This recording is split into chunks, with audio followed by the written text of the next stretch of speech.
I would love to see like an analysis that basically proves that celebrity brands exit on more premium multiples than non-celebrity brands, because I think the fundamental problem in the equation here is like, I understand why someone might like want to pay up in theory for a celebrity brand, because obviously the 0 to 1, 1 to 10 story is accelerated and there's inherent distribution built in. But if you're not going to get a premium multiple at exit, I'm not sure why you should be willing to pay a premium multiple at entry. Welcome to the Hot Start VC podcast, the show where we break down how celebrities and creators build billion-dollar brands. In today's episode, I'm joined by Daniel Faierman, investor at Habitat Partners, an early-stage venture firm based in New York City. Daniel has already backed several celebrity and creator-founded companies, including AO by Molly Baz, Sincerely Yours by Salish Matter, and Elm Biosciences by Martha Stewart. In this episode, we talk about why celebrity and creator-founded brands are compelling investment opportunities, why Daniel is still skeptical about many of them, how investors should think about doing due diligence on these kind of companies, and more. So without further ado, let's get into the conversation. Daniel, I'm super excited to have you on the show. Thank you so much for being here. Yeah, thanks for inviting me. Excited to chat. All right, so before we talk about investing in celebrity and creator-founded brands, I would love to learn more about your background and how you eventually became a venture capitalist. Absolutely. So I started my career really as a consumer enthusiast. I was a college tennis player and was really just passionate about the different products that I was using on a daily basis to try to optimize my performance. And that led to a passion for the consumer kind of products space more broadly. So I actually spent the first 5 years of my career operating at three of the biggest consumer product companies in the world. PepsiCo, really with a focus on finance, then moved over to Danone, where I was really managing a water P&L for a business called Evian that most people have probably heard of. And then in my last operating role, I was at AB InBev, the beer giant, really with a pretty cross-functional focus. I was working on our global brand portfolio, which consisted of Budweiser, Corona, Stella, Michelob Ultra, really concept to commercialization across kind of the global brand portfolio from an innovation perspective, and was also doing a lot of brand strategy work, and just kind of reached a point where, it wasn't that I was like super sick of being in big CPG, but just wanted to really go after the startup ecosystem in some capacity. It's really novel ways of bringing products to market and scaling them that were pretty disruptive to the traditional CPG model, and wanted to play some kind of role in that kind of business model ecosystem. And had the opportunity to work for a solo GP named Kiva Dickinson, who is really also dedicated to investing in consumer products with a thesis surrounding health and wellness for about a year and a half while I was applying for my MBA. But that was a great experience. Led investment into a coffee business called Javi, as well as several others. And then from there, went into an MBA at Stanford, where I was doubling down really on the venture world, whether that was through education, but also just through like the network that kind of came with being in Silicon Valley. Continued to really like focus on consumer, but also really started to think more deeply about B2B software, just being in the Valley. And there's so much tech excitement and enthusiasm, both on campus and at all these VC funds on Sand Hill Road. At that time, I was also leading my own SPVs and my own angel investments directly into startups, both on the consumer and B2B software side. And yeah, then like coming out of business school, was definitely interested in potentially joining a fund that was doing both consumer and B2B software, given that I'd kind of straddled both sides of the coin. Definitely didn't want to be a pure tech investor, like always have loved CPG, and really found a home at Habitat Partners a couple of years back, given our portfolio construction is very much a nice split between consumer products and technology. Yeah, that's kind of my journey into venture, I guess I would say. Yeah, I love that. And there's definitely a lot of funds out there that actually have that split focus. So it's nice that you're able to find a nice home for yourself. So can you tell me more about Habitat Partners, the fund that you're working for? Yeah, absolutely. Very unique kind of inception story. I'm actually today in Red Antler's office here in West Village, New York. But yeah, Red Antler is this creative agency that was founded in 2007, really with the goal of being the leading creative agency for the startup ecosystem. And for those who are familiar with like the agency model, for the most part, agencies were working with enterprise scale businesses because obviously they could charge huge 7-figure retainers annually. And it was also a very stable client base to service, given most enterprise companies, continue to exist perpetually. But JB and Emily, who co-founded Red Antler, had this vision of really doubling down on the startup ecosystem, even though it was a little bit riskier and a harder model to make work. And in many cases, the early days, they would take equity in lieu of services. If the startup couldn't afford like a pure cash payment kind of solution, their first client was Behance, which I think went on to exit. But, fast forward, they were working with Chime, Casper, Pros, Hinge, Allbirds, et cetera, et cetera. And so just kind of hit it out of the park in terms of some of the early clients that they serviced and kind of helped brand, for better words. And so then fast forward, it became interesting for Red Antler to start becoming a little bit more deliberate in terms of the way they were taking balance sheet positions into some of these startups. Again, it was really equity for services at inception. Over time, began writing 50 to 100K super angel checks out of Red Antler into predominantly at first Red Antler clients. But over time, I think we had built such connectivity with VCs who were sending us businesses to potentially run on the Red Antler side that when they heard we were investing, they also just wanted us to be on the cap table of many of their companies, whether or not the company ended up being a Red Antler client or not. And this 50 to 100K super angel strategy ran from like 2019 to 2021. A few of the notable investments that my partners did, one was Ramp, which is an expense management software that I think most people know. Branded the business and did that one quite early. And another one was Archer Aviation, which is an eVTOL business that went public through a SPAC several years back. But yeah, fast forward, goal was always to spin out a permanent pool of capital with outside LPs, leveraging the equity for services and super angel track record that we had developed over time. And in 2021, while I was actually just entering business school at the time, Blake, JB, and Emily spun out Habitat Partners, which is our debut fund, which is a $31 million vehicle really dedicated to investing in the consumer and B2B software ecosystems. Happy to break down kind of our strategy if that's helpful. We're definitely pre-seed seed investors. I would say 75% seed, 25% pre-seed. We focus kind of on 3 different strategies under one roof is what I like to say. We invest in consumer products, so that predominantly has been food, beauty, personal care. We also will look at beverage, but we've kind of tried to focus on high gross margin categories inherently. That's just our style. And all of us have extensive operating experience in the CPG world as both operators and investors. We invest in B2B software that often ties to consumer brands. Usually that is marketing tech, design tech, retail tech, commerce tech, insights tech, or supply chain tech in some capacities. So a lot of times we can, through the Red Antler pipeline of historical and current clients, as well as the Habitat portfolio, just fuel tons of business development for these kind of companies that are looking to sell into consumer brands, ultimately, or consumer enterprises. And so that's the second kind of focus area. And then we have a third area that we refer to as frontier tech, which really is synonymous with opportunistic technology, in which case we may meet a founder that we're candidly just obsessed with and believe in, and perhaps that founder came through Red Antler and we want to partner with them on the Habitat side. And while we may not have perfect domain expertise, there's some way that we think we can be helpful to the company. And so we also will take like an opportunistic bet in a climate tech company or a robotics company or a fintech company that we have some kind of special connectivity to. So we've kind of built a portfolio now of 26 technology companies that sit between the B2B software and opportunistic tech side, and then about 20 consumer brand investments on the CPG side.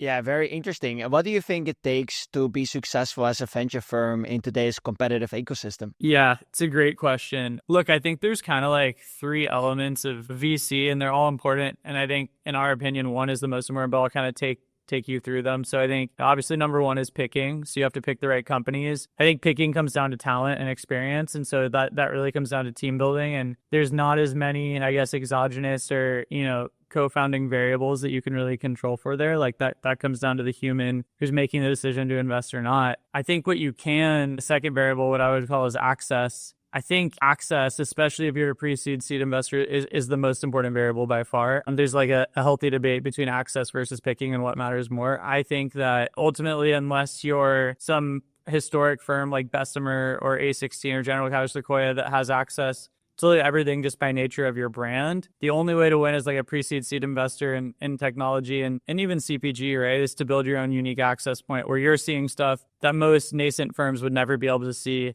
because they just haven't been in the market long enough to have the brand recognition. And so that's really the reason we started Habitat Partners, because we feel we genuinely have uniquely positioned, sophisticated access through the ecosystem that we've fueled on the Red Antler side for so many years. And so I'm a big believer that access is the most important thing. If you're not accessing the best things, even if you're a great picker, it doesn't matter. And so, yeah, it's all about building a unique vantage point to get unique access. And I think we do it in a really unique way. And then, yeah, I think the third variable that matters, but that is, I think, becoming more and more commoditized by a lot of funds, is value add. Can you bring a unique vantage point to a cap table that most other investors can't? And I think, on the Red Antler side, we're obviously design and creative experts. So we can definitely weigh in on branding decision, creative directions, consumer insight, strategy, and all of that stuff, which I think is a unique position to be in.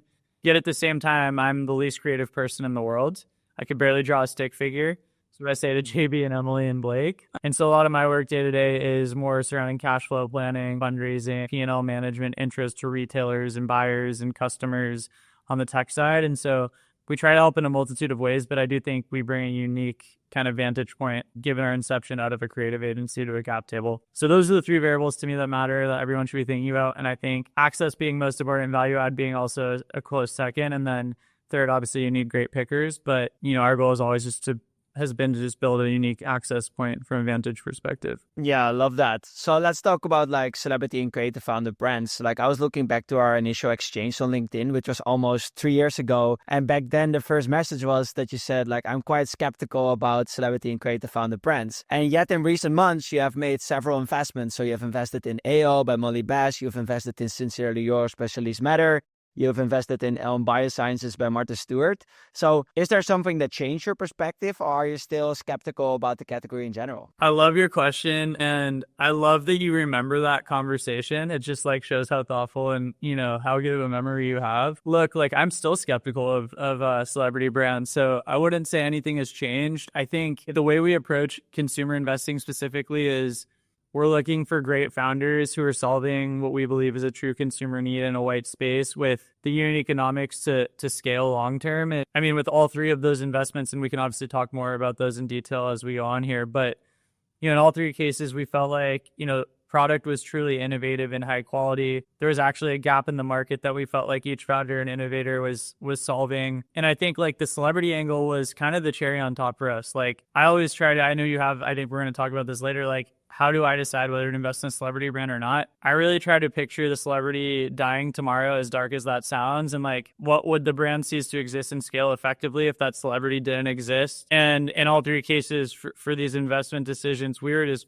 blatantly excited about the core fundamentals surrounding the business that matter so much. And, then on top of that, we did feel like all three creators / celebrities were quite authentic fit to amplify our organic awareness in the early days. And so we ended up pulling the trigger. But I wouldn't necessarily say we went out a year ago and were like, hey, we want to invest in celebrity brands. Let's hit these three and do it. It was more like, hey, we think the condiment space is really interesting. It's a high margin category within food. So AO, it's innovating in this mayonnaise part of the shelf that's seen very little historical innovation. We love the founder. And then, of course, Molly is a huge piece of it as well. But that's more of the thought process that have kind of gone into each of these investments before really considering the celebrity involvement. Yeah, that's also what I always say. Like celebrity is just one of the ingredients. The best celebrity brands are never celebrity first. They're always product first or whatsoever.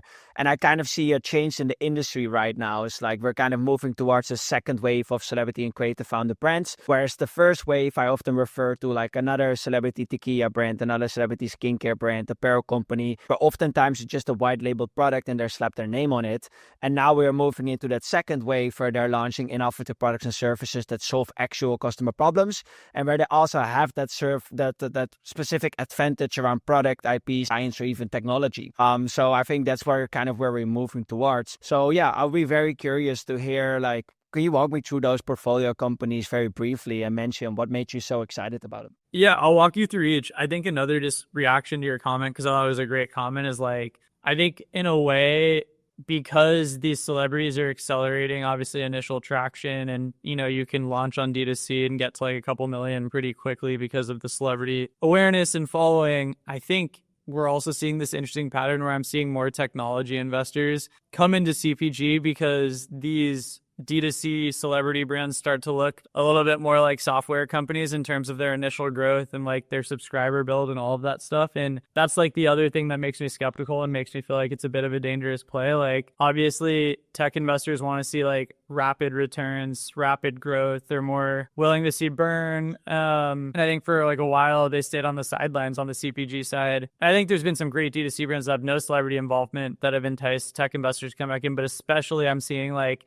tech investors getting really excited about celebrity brands because that initial traction reminds them of like some of the hyperscale stuff that they see with AI companies and some of those comparables. So yeah, that's just like one random thought I was having. But Yeah, I'll tell you. Maybe to respond to that, I also see it the other way around. So I see actually that traditionally a lot of these celebrities and creators, they were launching CPG companies, but nowadays they're also launching tech companies. So like, yeah, there's also kind of a shift going on that like the last two investments that we have made at Hotstar VC have actually been in tech companies founded by creators. Totally. And they have such a good lens on like what really works to support their creator ecosystem from a technology perspective. So in terms of building something that is founder market fit on the tech side, I totally hear you. Yeah. So to talk you through the three we had just mentioned, we had done kind of a deep dive on just like the broader food ecosystem and kind of sectors that we were attracted to versus not attracted to. And as I mentioned earlier in our conversation, I think some investors look at huge categories and are a bit more ignorant on like where gross margin is in the early days and kind of hope that gross margin will kind of figure itself out. We're kind of the opposite. Like we want to believe that the gross margin in place from day one is like pretty close to what it's going to be at scale, even if there are economies of scale to be achieved. And we obviously also don't believe that celebrities can solve gross margin fundamental issues. So in the case of like condiments, spices, sauces, it tends to be a pretty high margin category. So it's just something we were attracted to off the bat. There's also some pretty solid exit history we had seen with Cholula. Duke's is a mayonnaise company that was bought for like $1 billion recently. So there's some good comps. And then in terms of just like Sir Kensington's another good one. And then in terms of just like innovation within the space, like we had seen a lot of innovation like Asian sauces and hot sauces, but far less innovation in like traditional condiments like mayonnaise, ketchup, and all of that. So initially we had done kind of some background research and felt like there was an opportunity in this part of like the shelf within the condiment set, and we loved that it was high margin. And then we we met David, and honestly we're just blown away by his founder profile. Tremendous experience at Whole Foods to start his career, then was really leading ops at City Capital.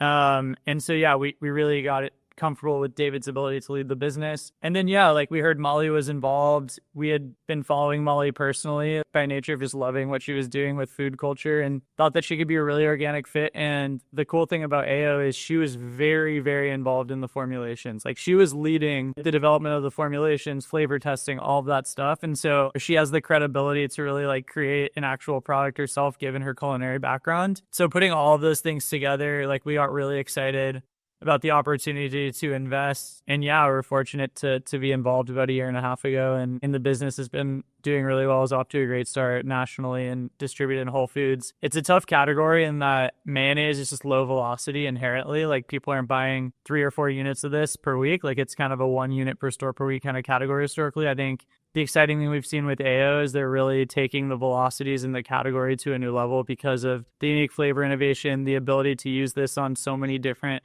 products throughout your day, whether it be like a salad or dip for chicken or protein, beyond obviously just like sandwiches, even though that's like the core use case. And so, yeah, I'd say that's kind of the background on AO. Happy to pause there if there's any follow-ups, or I can talk a little more about Sincerely and Elm, if that makes sense as well. Yeah, we'd love to tap into Sincerely and Elm. Yeah, so Sincerely, it was a similar situation. We felt like the Gen Alpha kind of skincare set was super untapped within Sephora specifically. We had even talked to some Sephora personnel who were talking about, these tweens coming into the store and asking for something that was really safe for their like skin pH. And in many cases, the merchandisers like didn't know where to point these teens, and thus they were kind of buying products like Drunk Elephant, but really like anything that they found was aspirational, even if it wasn't truly safe and clean for their skin. So we felt like there was this big gap in Gen Alpha skincare off the bat. And so we were really on the hunt. And this was, I'd say this is a little different than AO in that AO was like one of the first condiments that we really went deep on and got excited about. Like we talked to a lot, like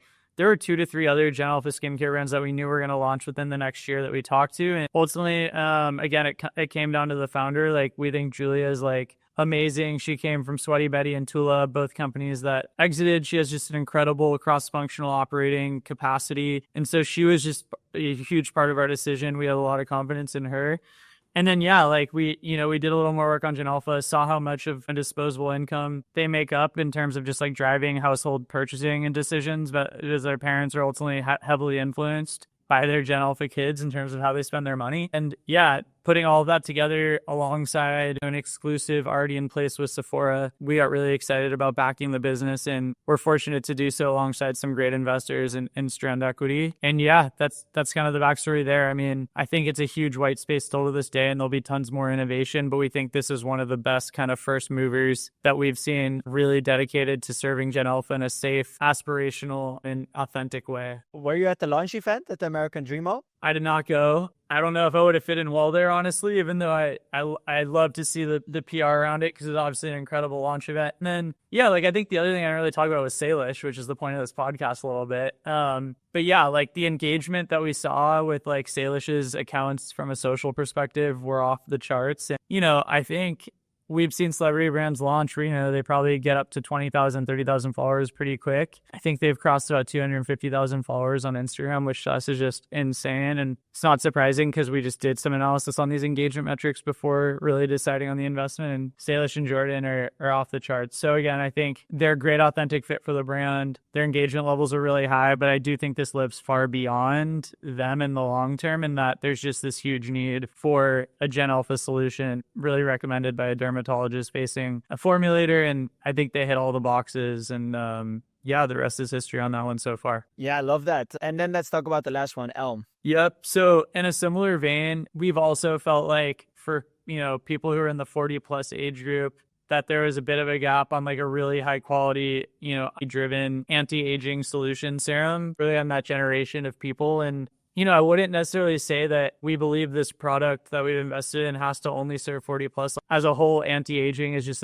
is a phenomenon, a megatrend. I'm focused on anti-aging. People who are younger and older than me are focused on anti-aging. And honestly, we didn't have really anything in our portfolio that was focused on capturing this kind of anti-aging consumer trend. Dobble, who we met before we even really knew Martha was involved, the dermatologist who helped formulate Rhode with Hailey Bieber, just really, truly like one of the greatest scientists like I've ever met. He really is just unbelievable about thinking about all the different actives that are appropriate for a product and bringing it to life. And he had proven that out with like the formulation quality with Rhode. And, when we heard that he was the formulator for this business and was going to be kind of the CMO co-founder, we got really excited because of his involvement as a serial entrepreneur and just a tremendous formulator. And then, of course, like, yes, we got excited to hear that Martha was involved. We believe that her credibility amongst like the older generation is really high. Obviously, her brand awareness is, amongst that generation, almost like 100%. And so, yeah. And then I think, the other thing is from a team perspective, we had helped them place Natalie Sperling, who's been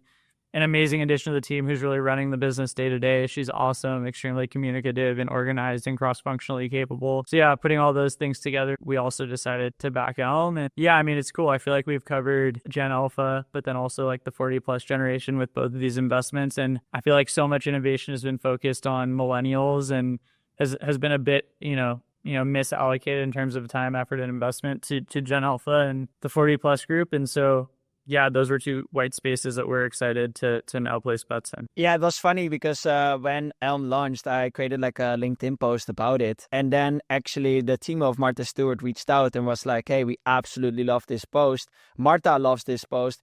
Can you actually publish it on your Instagram so I can actually repost it?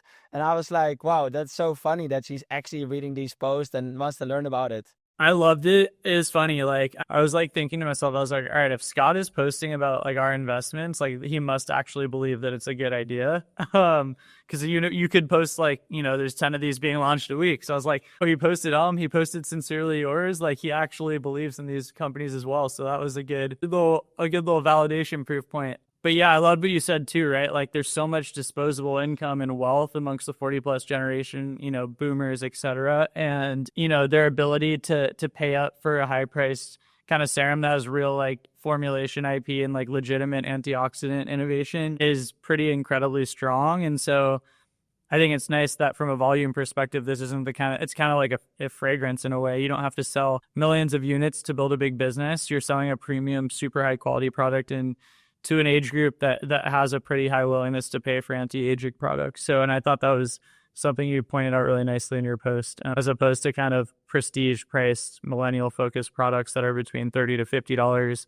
that do require you to move a ton of volume in distribution. So like in your opinion, what do you think make these celebrity and creator founder brands so unique? And what do you think can the celebrity or creator co-founder bring to the table that makes it an interesting investment proposition? I think there's a few obvious things that I'll talk about. And I think a lot of your guests on this podcast will probably echo this, but obviously the hardest thing to do in the earliest stages of a brand's life cycle is drive trial and really drive brand awareness, especially when you're extremely limited on capital and budgets and all that stuff. And so, the inherent unlock that a celebrity or creator brings to an early stage business like this is just, it's a jumpstart in brand awareness that kind of drives initial trial and velocities on shelf or through D2C. And as a result of not having to pay exorbitant amounts of capital to achieve the awareness and trial and velocity in the early day that you need to stay on shelf or to have an attractive D2C business, you're kind of seeing a drop in, from a D2C perspective, customer acquisition costs compared to a traditional business. And if you want to just think about it holistically, a drop in what's called marketing efficiency ratio. So, or actually an increase, I should say, in marketing efficiency ratio, which really defined as revenue divided by marketing spend. If you look at Rhodes P&L, which was just, I think, released in the last earnings after acquisition, they had like a 9x MER ratio, right? For every dollar of marketing, they're generating $9, which is just insane, right? Like they're barely having to really spend on paid media compared to how much revenue they're generating. I'd say that's like the inherent obvious advantage that having these celebrities and influencers brings. I think like a few of the less obvious things, and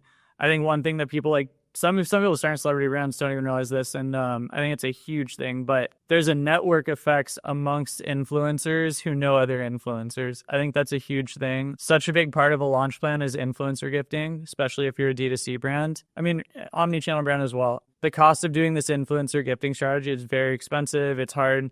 You often have to use a third party to manage the influencers, to send the packages, to then get the content, repost the content, et cetera, et cetera. And it's very hard to like build that kind of community of influencers and build a gifting program. Whereas, if you launch with someone like Hailey Bieber, or you launch with someone like Salish Matter, she has organically like 20 to 100 other influencers in her network who organically want to like receive the product and post and like support her. And so that celebrity influencer effect really like 10x's and multiplies through kind of a network effect of all of these other influencers in the founders network. At Outside VC, we call that celebrity friends with benefits. Celebrity friends with benefits. I love it. You've coined it. Patent that. And then I think the second thing that's like, I'm still a little bit like, I wouldn't say skeptical, but just like a little bit unsure of how long like this trend will last. But I think as of late, like you're seeing that there's some retailers who are paying really close attention to like these celebrity brands, and they want to like take chances and have these in their stores. And so I think especially Target, but also several others are more willing to take some of these brands in earlier than they would normally take a non-traditional, like a non-celebrity creator brand in. And so as a result, you're put on shelf before you would normally be put on shelf, which is obviously a huge advantage. You're building distribution, you're building revenue. Obviously it can be capital intensive, but how competitive it is to convince a buyer to take your product when you are in the super early days. And I think the celebrity awareness attachment piece often will push buyers over the edge to take a chance on you. So I think that's also a huge advantage. I think conversely, there's tons of risks, right, associated with launching with a celebrity. I won't mention names, but we've definitely seen examples of like celebrity-led brands. They do one thing wrong on social media. Like I remember the one where, the girl got COVID and then she ended up going to the Hamptons and like quarantining in the Hamptons and posting about it. And then everyone thought it was insensitive in terms of like how to like, handle COVID, and it canceled her whole brand. So I think that there's a lot of risk. And then I think the tricky thing is, for investors is assuming you're not going to take so much risk pre-launch, which is there's not that many funds that want to invest pre-launch these days. It can be a misleading kind of traction indicator from like 0 to 10 when a celebrity is involved. And so how as investors are we able to decipher between the ability to capture initial followers the celebrity has when they launch their brand versus their ability to go beyond that core follower base and, capture non-core followers once you start to see diminishing returns with the core followers, and also retain those non-core followers in a big way over time. And so I think that's one of the scary things about like kind of investing in celebrity brands post-launch is it's very unclear as to like how to judge whether it can last beyond the follower base. Obviously there's been some mistakes made, but also great triumphs where something lives far beyond Hailey Bieber's core audience as well. So yeah. Like, I love that you highlighted the like other benefits. A lot of people think it's always like a built-in audience and that's it. But it's actually the ability to have other celebrities post about it, retail, PR, funding, whatever. But it definitely also brings that key person risk with it. If you look at one of the most successful celebrity-founded brands, it was actually Yeezy by Kanye West, a company that was doing $2 billion in revenue, which was about 7% of Adidas' total revenue. And they actually had to shut down overnight because like things Kanye West said online. So yeah, definitely love that you highlighted those. If we zoom in on two of your recent investments, so one is Sincerely Yours by Salish Matter, which is a 15-year-old up-and-coming content creator. And then if we compare that to Elm Biosciences, which is co-founded by Martha Stewart, which is like 84-year-old, more traditional celebrity. So if you look at the celebrity perspective, like it couldn't be more different. So do you think that like a creator or like a celebrity which is like more up and coming and more like established, do you think they add different values to a company? And if so, what do they offer? I think there's like a few flavors of like value add depending on like the influencer type, to your point. So I think there's like the ability to drive trial and awareness amongst the target demographic. So like I think Salish, for example, like she represents Gen Alpha. Like so many Gen Alphas know who she is, and like if it's good enough for her, like as a Gen Alpha consumer, it's good enough for me as a Gen Alpha consumer. So I think they bring like a level of credibility to kind of drive trial just because they have so much hyper awareness amongst like a certain target demographic that they're trying to penetrate with the product. I actually wouldn't say that Elm is that different in terms of like Martha's involvement. Like I would say Martha is saying that it's good enough for her skin, given how good she looks at her age, probably inspires a lot of people who are a bit older to like want to take a chance and trial Elm. And then, you know, obviously the product has to then be amazing. And, you know, we have to be able to drive retention with a great product experience once Martha has driven some of this initial trial. I think what's cool probably about Martha that might be a little different than Salish is like she's a bit timeless. And I think even like people who are way younger than Martha are kind of like, wow, like this is working for her. And like I kind of like idolize her entire career and like aura. Like even though I'm 10 to 20 years younger, I might be willing to try. So I would say she kind of grapples a little bit wider of an audience, whereas I would say Salish is very like focused on a certain demographic. And I would be surprised if someone 20 years older than Salish is like looking for Sincerely Yours pretty closely. Not to say that like the formulations, like I use their sunscreen as an example, but you get what I mean. I think like conversely, like what Molly brings is totally different. I think it's much more about a formulation expertise surrounding like the actual product development side. Obviously she has like a great following, but it's the fact that like she formulated this mayonnaise. Obviously, like in the case of Salish and Martha, there are dermatologists who are involved in the formulations, not the actual celebrities, even though the celebrities represent like who should be using the formulations. But I think in the case of Molly, it was like she had this really unique idea for what flavored mayo should taste like and what the ingredients should be, and like hot Chardonnay and like dill pickle and like all these unique ideas. And so I think in her case, it was just about bringing that authenticity and I guess just like credibility to the actual product development process. And then I think like the third one is kind of like owning a super unique distribution channel. Obviously, like a lot of these influencers own social and, you know, then they drive business through D2C. But like to give another example of like a unique distribution channel, in the case of Elm, like Dobble is very involved in like the professional channel, and Martha and him know a lot of dermatologists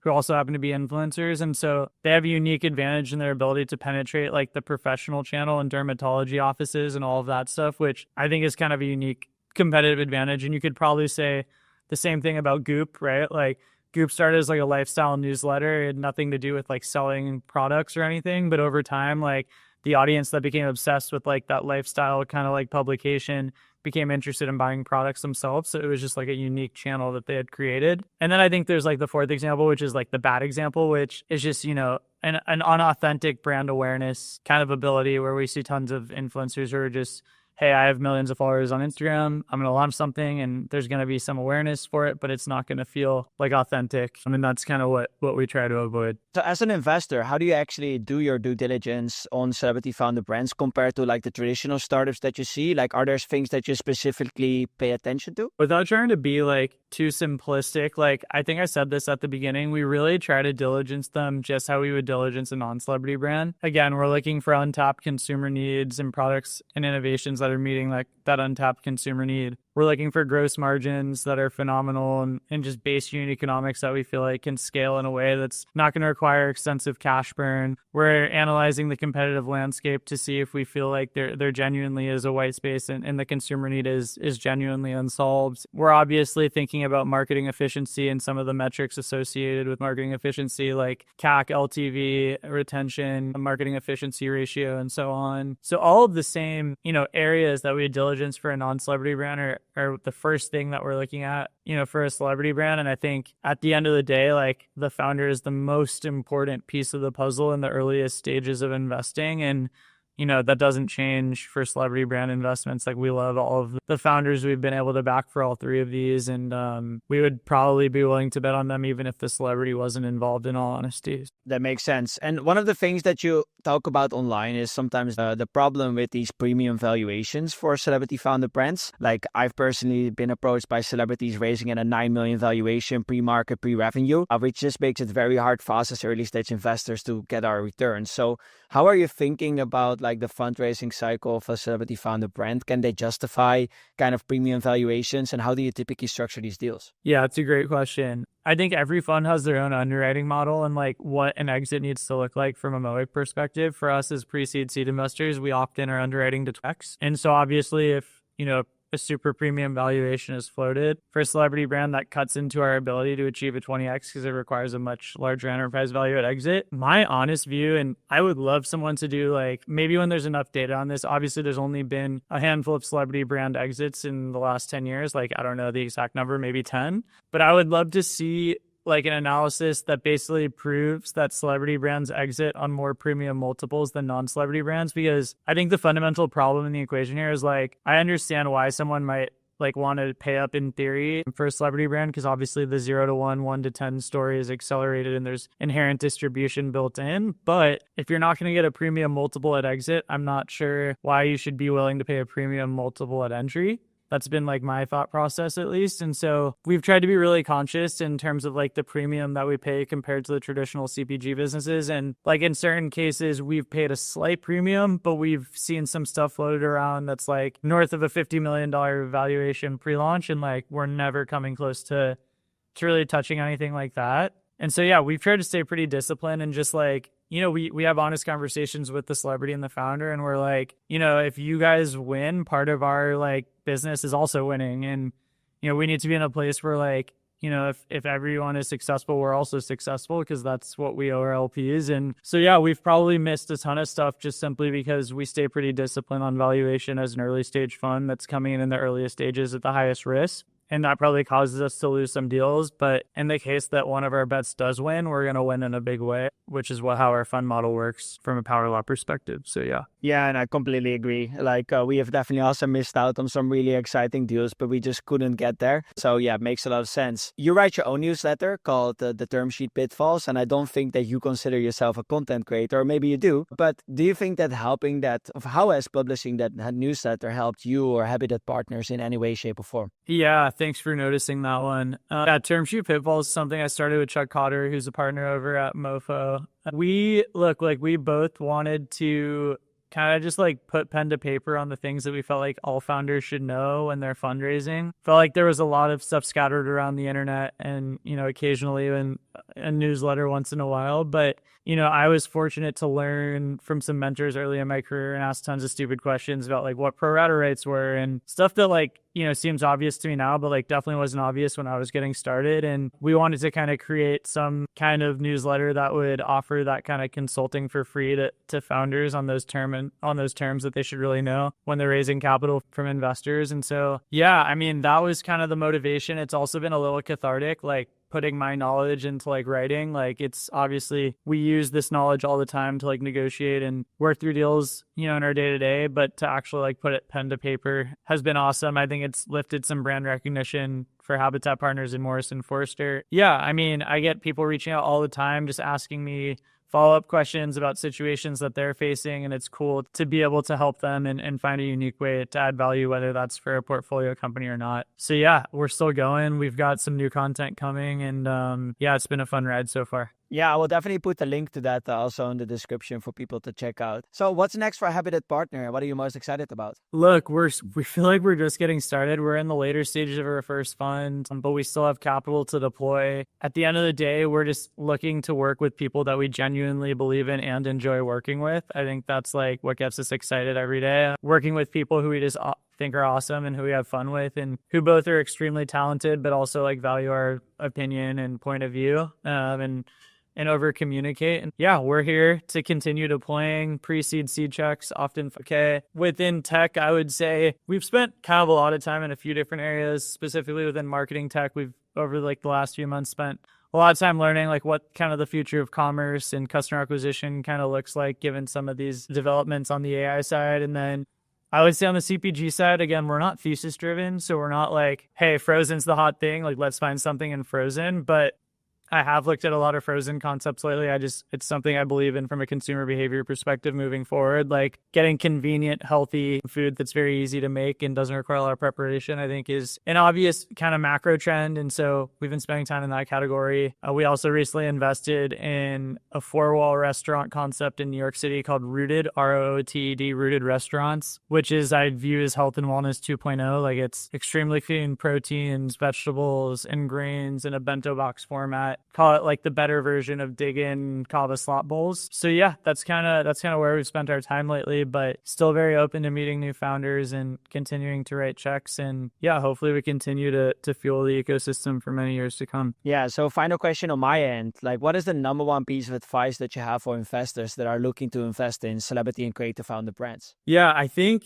really try your absolute hardest to think about what the business would look like if the celebrity didn't exist tomorrow. And I think I said that was the first thing I might have said at the beginning of this podcast, which it's really hard to do, right? Because there's so much excited about who's getting involved and like the potential of like how big the business could get purely because of the celebrity itself. But I think you need to do as much homework as you can outside of the celebrity. You shouldn't really think about the celebrity until like the last part of the diligence process. Like for me, I'm always just like, all right, like if it's a pre-launch deal, like send me the co-manufacturing contracts because I want to see what the different pricing will look like and back into gross margin for your product. Like those are the kind of things I'm thinking about. And then the last check of the box is, all right, is this celebrity an authentic fit? Does the celebrity have potential risks involved in terms of their behavior historically? How is the celebrity's engagement? And can this product live beyond the celebrity? So yeah, I mean, I would challenge every investor to do a full diligence process without even thinking about the celebrity involvement. And then as a last final piece, after everything checks out, think about the celebrity. Yeah, I think that's some great advice. To end, where can people find you? Yeah, I'm on LinkedIn, Daniel Faierman. You'll also see my newsletter in my bio, Term Sheet Pitfalls. Our website is habitatpartners.co. You can see a little bit more on our fund there. And yeah, those are probably the two best places to contact me. I'm also Daniel at habitatpartners.co from an email perspective. Prefer warm intros, but can also get excited about a good cold email. Perfect. Well, thank you so much for being on the show. Thank you so much, Scott. Really appreciate it. Love what you're doing. And thanks for supporting the ecosystem. Thank you. I appreciate it. Thank you for listening to the Hot Start VC podcast. If you enjoyed this episode, make sure to subscribe and leave a rating or review. It really helps us grow. You can also subscribe to our newsletter at hotstart.vc for more breakdowns on how celebrities and creators build billion-dollar brands. Thanks again for tuning in, and we will see you in the next episode.